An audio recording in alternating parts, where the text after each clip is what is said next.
Rangers lead the way, folks. Jeff Wright, the financial wellness director with Three Rangers Foundations, going to do a quick video short here about the TSP. Everybody's heard of it. So this is going to be a quick primer on what it is and how to properly use it. So the way to think about the TSP is that it's a retirement plan account that is administered by your employer, in this case, the US government, but it's really no different than a 401k that you might find out in the private sector. And the way to view it again is that it's a bucket, it's a type of account. In this case, it has tax benefits associated with retirement accounts, but what's in the bucket that causes the investments to grow. And the reason why I mention that is because the TSP defaults to the G fund, which is short-term treasuries, basically cash. So it's really not going to grow very much. It'll be very safe and stable, but it's not going to grow.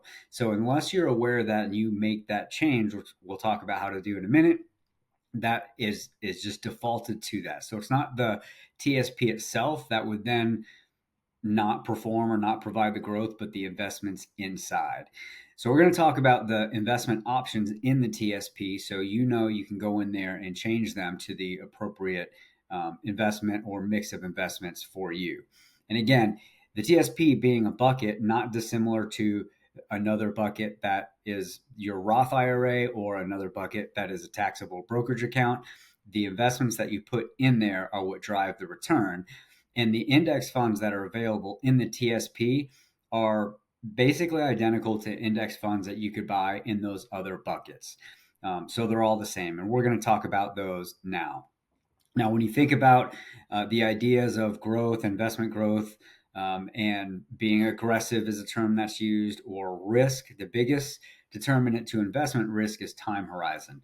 So if you're not going to retire or touch your TSP for 20, 30, 40 years, in fact, you can't take it out of the TSP without paying taxes or penalties until you're 59 and a half. That's a long time horizon. So you can focus more on the more growth oriented investments within the TSP, which are those that are invested in the stock market. If one was to be retired currently and living off of that portfolio withdrawing currently, that's a time horizon 0, and that needs to be more stable. So things like the G fund, like I mentioned. But real briefly, here are the investment options available in the TSP.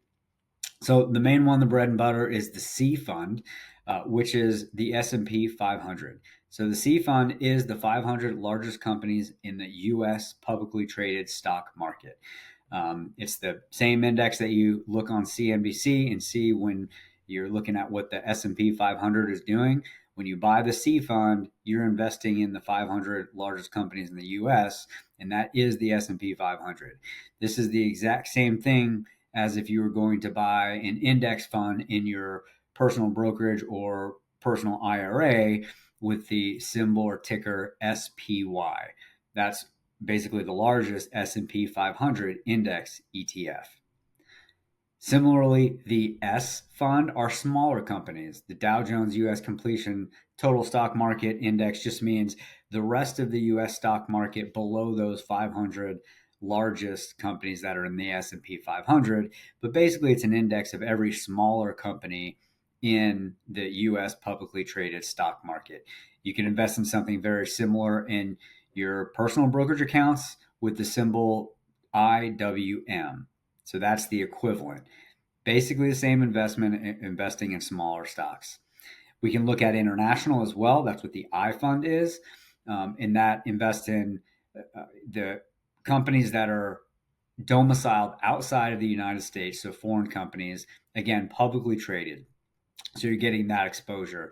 And the equivalent index ETF that you could buy in other brokerage accounts personally are EFA. So basically, you could go to your Roth IRA that you have at Fidelity or Schwab or E-Trade and buy an S&P 500 fund, an international fund, a small cap fund, and that would look exactly the same as if you did the same proportions in the C, in the S, in the I funds, which goes to the point of it's what you put inside the bucket that matters most when it comes to investment returns. If we move down to the more conservative side, the F fund are basically all the safe bonds that are in the U.S. bond market, some corporate, some government, and then the G fund are treasuries, like we mentioned, basically cash equivalents. So if you have a long time, decades to retirement, I'd focus on those first three: the C and the S and the I.